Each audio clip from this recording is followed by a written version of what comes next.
Hey guys and ghouls, welcome back to the Cozy Ghost. I'm your host October, and welcome back to Hiveswap Friendsim. Let's get started, because we finished up with Tigiri last episode.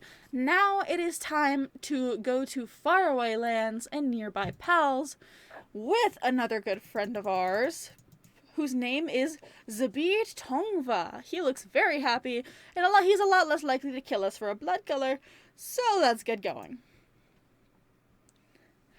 Tonight you're abuzz with excitement. Wait, no, your palm husk is vibrating in your pocket. One of your friends is contacting you. You pull it out and a notification pops up. Zzz, buzzing, zzz, is requesting to add you on Chitter. The message is accompanied by a little blue icon with a silhouetted winged animal.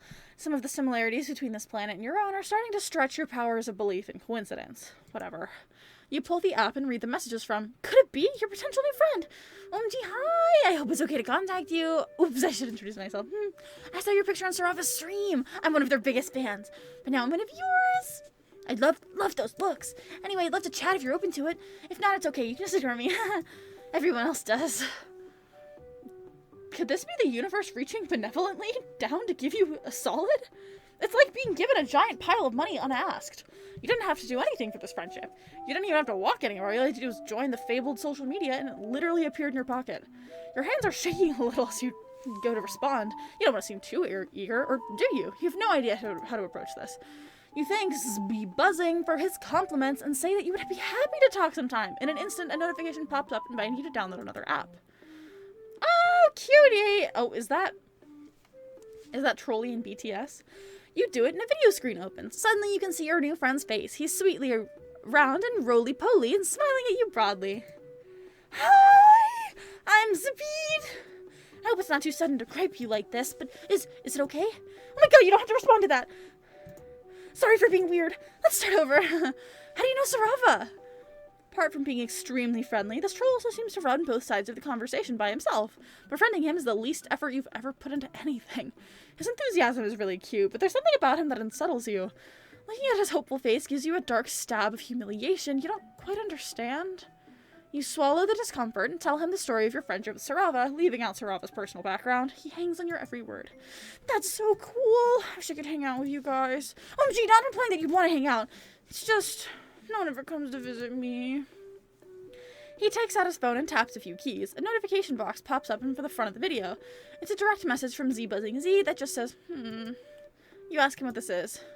I live in the middle of nowhere. It's good for the bees, but I guess no one really thinks it's worth the effort.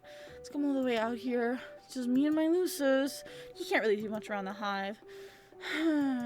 It's fine. Oh, just kidding. Sigh. It's fine. He really says the word sigh out loud. Despite saying it was fine, he seems dejected with a distinct downward angle to his shoulders. Sorry, his shoulders. His shoulders. Sorry, his shoulders. His buzzy accent is kind of getting to you.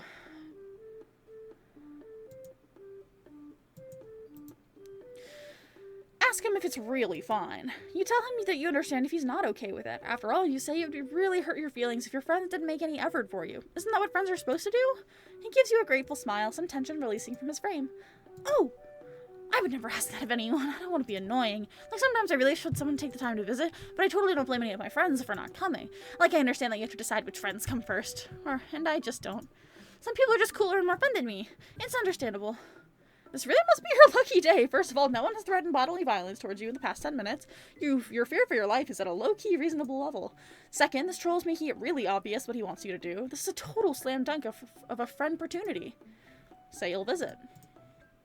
Zabid's face transforms utterly. It's astonishing. He goes from sullen and shadowed to utterly radiant. Your heart pangs with an overwhelming surge of fellow feeling.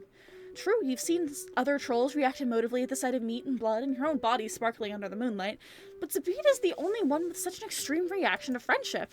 Man, you are really feeling this little guy. You'll come? Really? That's so cool. Thanks. This is gonna be good. I'm gonna get all the best snacks, and my Lucis is really cool, and you'll like him. This is so exciting. You leave Zabid to his preparations, even as the bubble of joy inside you goes a little wobbly. You aren't used to such high expectations from prospective friends. Mostly people just expect you to be an imbecile. You absolutely cannot screw this up. You made a promise to your brand new friend. Unfortunately, this promises to visit him in a house that is, by his own admission, so far away that not even people who know what the fuck is going on can be asked to find it. You hadn't thought this through, but that's never stopped you before. First things first, what old friendships can you call in to help you out, i.e. someone who is likely to have a vehicle of some kind? You can always call up Tagora to see what he thinks, but you don't want to be too needy with him. Amicia, well, she doesn't look tall enough to reach the pedals. Zebra, just... no. You are a strong, independent alien who don't need no troll. You also don't think aliens are allowed on public transit, and you don't know the number for troll taxis. So you'll do crime. Perfect. What did Connell do when she stole a car? Punch the lock off with one big fist. You won't be punching off any doors, but eventually you find a car that isn't locked, almost like someone helpfully left it for you. Sucker. I love just being a thief. Like, I am just a criminal. At this point, I have assisted in murder, committed theft repeatedly. This is Grand Theft Auto. I feel like kidnapping at one point.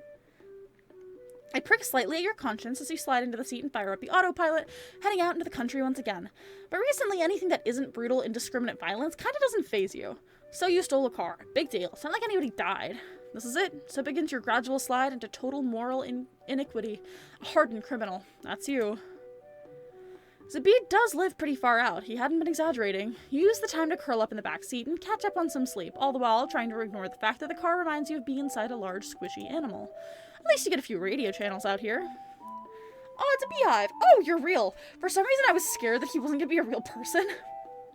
Zabid's hive is big and buzzing. Literally, you hear a persistent drone of bees, and standing right outside is the boy himself. He's so excited he's bouncing on his toes, clapping his hands together. He has a gold symbol on his shirt. You wonder if he's psionic. You've finally been here long enough to pick up on racial stereotypes. Go you! And also, he has bees, which make the mind honey, which you're not supposed to eat. You're here! You actually came! I seriously can't believe that someone actually went out of the way to visit me. Well, you don't really have a way to go out of. But you keep that to yourself. You're more than happy to accept the friendship points. This looks so cozy. I love bees. Zabid leads you right into his hive, which, like Skyla's, looks like he made a lot of it himself. There are hanging baskets of flowers and plants everywhere, and a zigzag shelf holding up a stack of colorful books. In one corner is a big screen TV and an entertainment center. Zabid vanishes into another room and leaves you to get comfortable on the big couch, which is unsubtly striped yellow and black. The buzzing is pretty loud in here, too, and you look around for bees. You're not thrilled about the bees, honestly. You wish there was some music on your phone to drown them out. I actually like bees. You're thinking about following Zabid and seeing if he needs help when your phone starts to vibrate. You look down and recognize Sarava's username. Ooh. Is this Sarava Stalker? Answer. Might as well. You have no idea how long Zabid's gonna be in there. And if there's anyone with music, it's this troll. Hey, dude, sup? Can't believe it took you this long to get chitter. Wow. Damn, you're like really lost without my help, huh? Looks like you only got 2 followers, though. Wow. You can feel some nameless tension, and you bleed away into the thump of the lo-fi, chill-hop beats. Sarava streams 4 sweeps. Some murmuring softly through Sarava's mic. If only you could just go spend time with one of your cool friends and stop making new ones. But even that thought makes your stomach wring itself out like a washcloth. There's no point wishing for things to be different than how they are. You'd do anything for new friends. Anything. You ask them if they have any chitter advice. You know, how to be cool online. I mean, you definitely came to the right troll. But I don't know if I should, be managing your brand more than I already did. Just risky for me, you know? It's hard enough maintaining my image as it is. Other streamers always on my bullshit. Well, doesn't mean we can't hang out, though. I mean, it was really chill last time. Also, I need my clothes back. You assure Sarava that you still definitely have their clothes and that you totally did not destroy them in an epic battle to save a giant collie. That's cool, no worries or anything. I was wondering if you wanted to hang out today. If it's not, chill. I got all sorts of shit I can get up to in Lamau. You know how it is. But yeah, let me know. Oh, wow. How did you suddenly become so popular? Maybe this is what happens when you finally get online. Not only are you hanging out with one friend, you've got another one clamoring for your attention. Social media is amazing. You tell Sarava you would love to chill, but you're currently in the middle of nowhere hanging out with someone else. Maybe Sarava has heard of him? Zabid, Tonga? Surely everybody on the internet knows each other. I don't know him. Sorry. You spell out Zabid's Chitter handle. Sarava's face does a complicated dance between shock, worry, and wry amusement. Oh, dang. Wow. What are the odds? Small internet. So Sarava does know him. I mean, I know of him. I mean, awkward. Are you guys tight, though? You tell Sarava that you aren't tight yet. Pretty loose, but you're working on it, which is why you're currently in the middle of nowhere, sitting on his bee-themed couch. Sarava scratches awkwardly between their horns. Is that, what you go online to do. That whole scene. The only scene you know is the friendship scene, and possibly the clown scene, and the meat scene. Actually, you may be in more scenes than you give yourself credit for, and you get the feeling you're right in the edge of another one. You can taste it, and it makes your stomach growl. You tell Sarava whatever the scene is, you're definitely not part of it. You don't even know what they're talking about. So what are they talking about? Not to, like, talk shit or whatever, because God knows golds who live in a glass hive of tenuously curated online social interaction wouldn't throw stones or whatever. Fuck knows I got up to some shit back in the day. But maybe you shouldn't hang out with this dude. Especially when you're, like, right on the edge of breaking out yourself. I mean, you have to be careful with this shit. I told you what happened to me. Internet fame isn't a joke. They gesture vaguely toward their missing eye. Here, let me just link you. A link pops up in the Gripe chat box. You follow it to what appears to be a fanfiction account. Nothing wrong with a little fanfiction. I love fanfiction! You've never been much of a writer yourself. I totally am a fanfic writer. But you're pretty pro anybody doing whatever they feel like, as long as it's not gruesome murder. You're a real chill dude that way. I mean, right, yeah, same. No, not trying to judge or whatever, but you'll see what I mean. Scroll down. You scroll past the first few pages. Most of these seem to be about some band you've never heard of, BTS, and then almost at the end you find... Oh, damn. This appears to be a fanfic about Sarava. You don't click through. You kind of get the idea from the tags. I mean, well, Sarava is a big deal after all. You guess it makes sense that people would include them in their, fantasies? You do it all the time, in a friend way. Yeah, you get what I'm saying now, though. I mean, live your dreams, right, Lamau? Any guy on the internet can write whatever he wants about me, like, I don't want to see it. Just a heads up, you know? You get how that could be a little awkward. You tell Sarava that you'll be careful of your infant internet fame. Though you doubt anyone will ever write anything about you. Who'd want to read about your dumb fuck exploits? Yeah, Lamau. Come over whenever I'll smoke you up. Great, more bug ass. You enter a call with Sarava and navigate back over to Sabid's fanfiction account. You pick one of the ones not about Sarava. One of the teen-rated ones. You don't have anything against erotica, but, maybe you'll save it for later.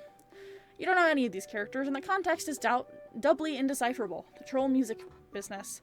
But if this is really Zabid's writing, he's pretty good. You have such talented friends. Hey! Sorry it took so long. Shit! Zabid sneaks up on you from behind. You quickly lock your phone, but apparently not quickly enough. How did you find this? Oh god, you went searching for me? I thought we were friends! What? Of course we're friends!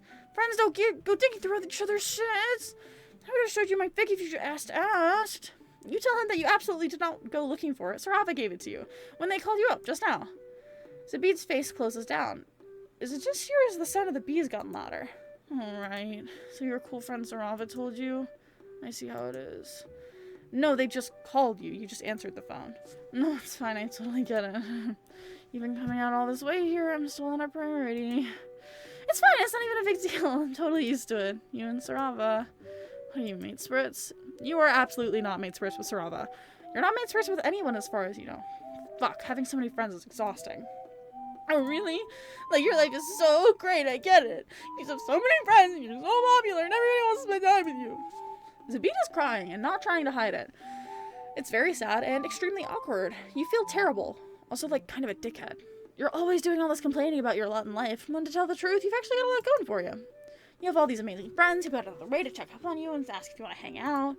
Of course, all that complaining is just in your internal monologue. It's not like anybody can hear your thoughts. Thank God for that.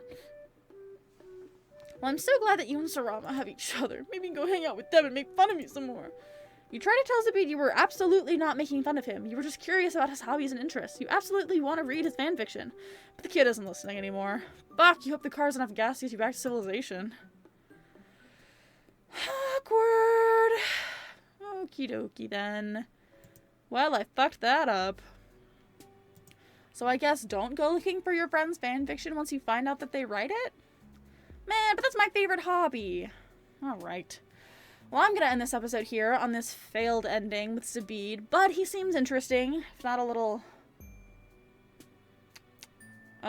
emotionally unregulated. But, you know, people need time for growth. So, I'm gonna end this episode here. Thank you so much for watching. I hope you have a wonderful rest of your day.